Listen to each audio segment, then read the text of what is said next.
श्रीमद् भागवत दसवें स्कंद में 92वें अध्याय में भक्त गणों द्वारिका गमन भगवान का कृष्ण भगवान द्वारिका गमन श्री बलराम जी का विवाह तथा श्री कृष्ण के पास रुक्मिणी का संदेशा लेकर ब्राह्मण का आना, यह कथा आपको सुनाऊंगा। आप इसको ध्यानपूर्वक सुनिए और इस चैनल को लाइक एंड सब्सक्राइब जरूर करें। कथा सुनिए। श्री सुखदेव जी कहते हैं, प्यारे परीक्षित, भगवान श्री कृष्ण ने इस प्रकार ईश्वागुनंदन राजा मुस्कुंद पर अनुग्रह किया। तब उन्होंने भगवान की परिक्रमा की, उन्हें नमस्कार किया और गुफा से बाहर निकले। उन्होंने बाहर आकर देखा कि सबके सब मनुष्य, पशु, लता और वृक्ष, वनस्पति पहले के अपेक्षा बहुत छोटे छोटे आकार के हो गए हैं। इससे यह जानकर कि कलयुग आ गया, वे उत्तर दिशा की ओर चल दिए। महाराज मुस्कुंद तपस्या, श्रद्धा, धैर्य तथा अनासक्त से युक्त एवं शेष संदेह से मुक्त थे। वे अपना चित्त भगवान श्री कृष्ण में लगाकर गंधमादन पर्वत पर जा पहुंचे। भगवान नर नारायण की नित्य निवास स्थान बद्रिकाश्रम में जाकर बड़े शांत भाव से गर्मी सर्दी आदि दंड सहते हुए वे तपस्या के द्वारा भगवान की आराधना करने लगे। उधर भगवान श्री कृष्ण मथुरापुरी में लौट आए। अब तक काल्यवन की सेना ने उसे घेर रखा था। अब उन्होंने मलेच्छों की सेना का सहार किया और उसका सारा धन छीनकर द्वारिका को ले चले। जिस समय भगवान श्री कृष्ण की आज्ञा अनुसार मनुष्यों और बैलों पर वह धन ले जाया जाने लगा, उसी समय मगधराज जरासंध फिर 18वीं बार 23 अशुणी सेना लेकर आधम का।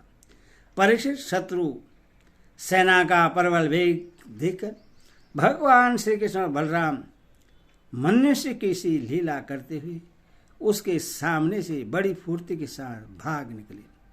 उनके मन में तनिक भी भय न था, फिर भी मानो अत्यंत भयभीत हो गए हों। इस प्रकार का नाट्य करते हुए वो सबका सब धन वहीं छोड़कर अनेक योजनों तक वे अपने कमल दल के समान शोकोमल चरणों से पैदल भागते चले गए। जब महाबली मगधराज जरासंध ने देखा कि श्री कृष्ण और बलराम तो भाग रहे हैं, तब वो हंसने लगा और अपने रथ सेना के साथ उनका पीछा करने लगा। उसे भगवान श्री कृष्ण और बलराम जी के ऐश्वर्य, प्रभाव आदि का ज्ञान न था। बहुत दूर तक दौड़ने के कारण दोनों भाई कुछ थक से गए। अब वे बहुत ऊंचे पर्वत पर चढ़ गए। उस पर्वत का पर्वक्षण नाम इसलिए पड़ा था कि वहां सदा ही मेघ वर्षा क्या करते थे।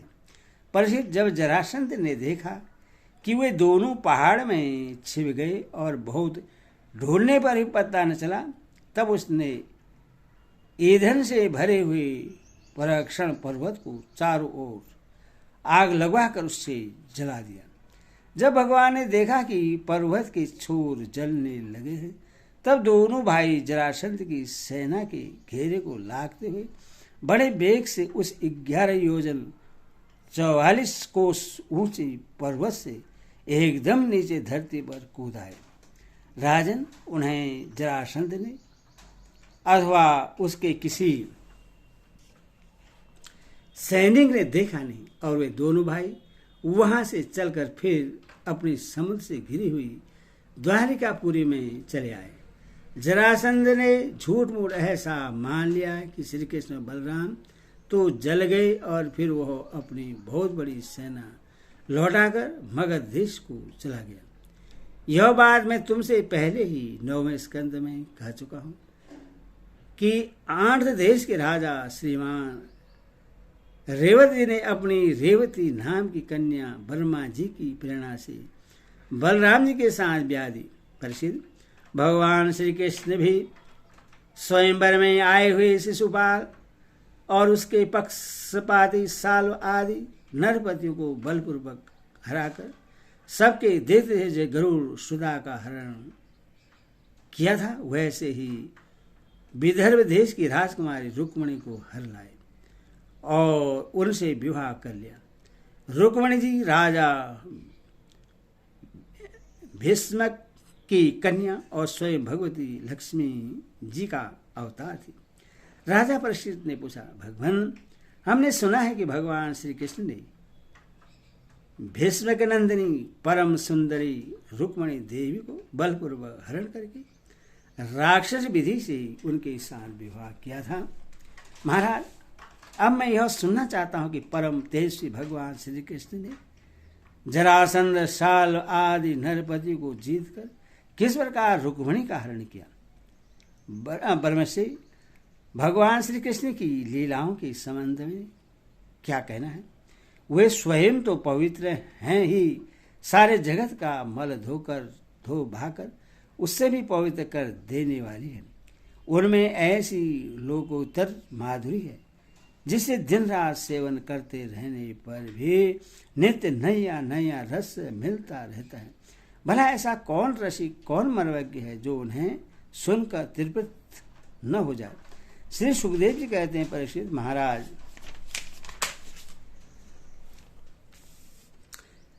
भीष्मक विदर्भ देश के अधिपति थे। उनके 5 पुत्र और एक सुंदर कन्या थी। सबसे बड़े पुत्र का नाम रुक्मी और 4 छोटे थे, जिनके नाम थे कर्वशो, रुक्मरथ, रुक्मबाहु, रुक्मकेश और रुक्ममाली। इनकी बहन थी सती रुक्मणी।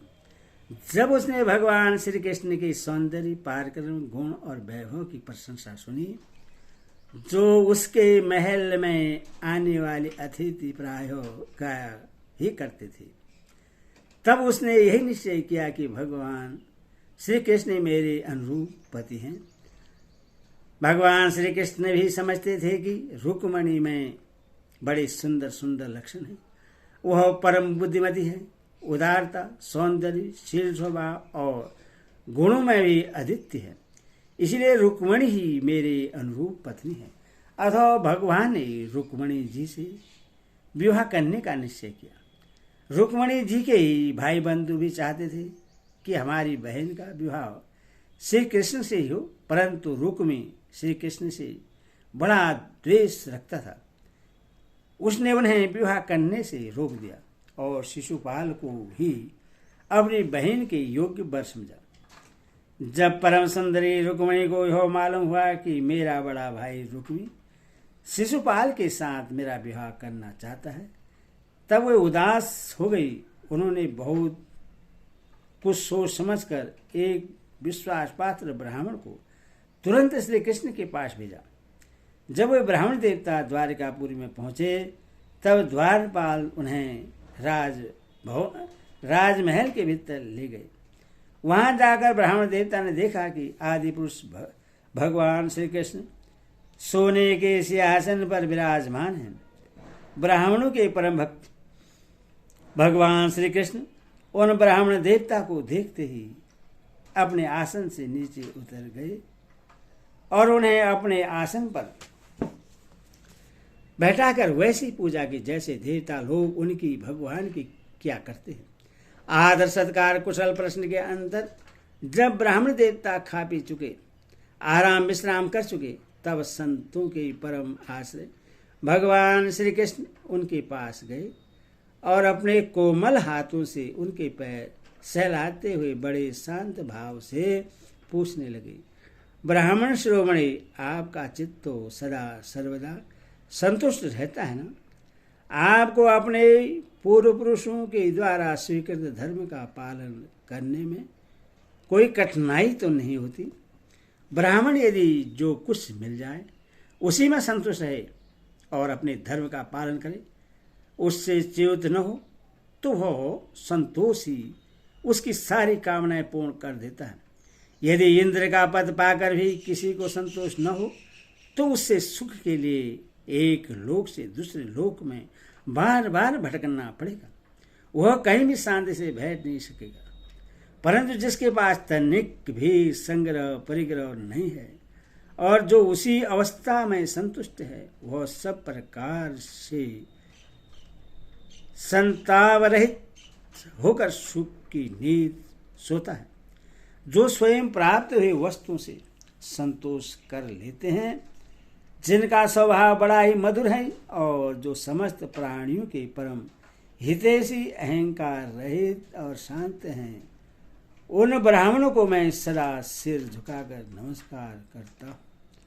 ब्राह्मण देवता राजा की ओर से तो आप लोगों को सब प्रकार की सुविधा है ना। जिसके राज्य में प्रजा अच्छी तरह पालन होता है और वह आनंद से रहती है, वह राजा मुझे बहुत ही प्रिय है। ब्राह्मण देवता, आप कहाँ से, किस हेतु से और किस अभिलाषा से इतना कठिन मार्ग तय करके यहाँ पधारे हैं? यदि कोई बात विशेष गोपनीय न हो तो हमसे कहिए, हम आपकी क्या सेवा करें। परीक्षित, लीला से ही मनुष्य रूप धारण करने वाले भगवान श्री कृष्ण ने जब इस प्रकार ब्राह्मण देवता से पूछा, तब उन्होंने सारी बात कह सुनाई। इसके बाद वे भगवान से रुक्मिणी जी का संदेश कहने लगे।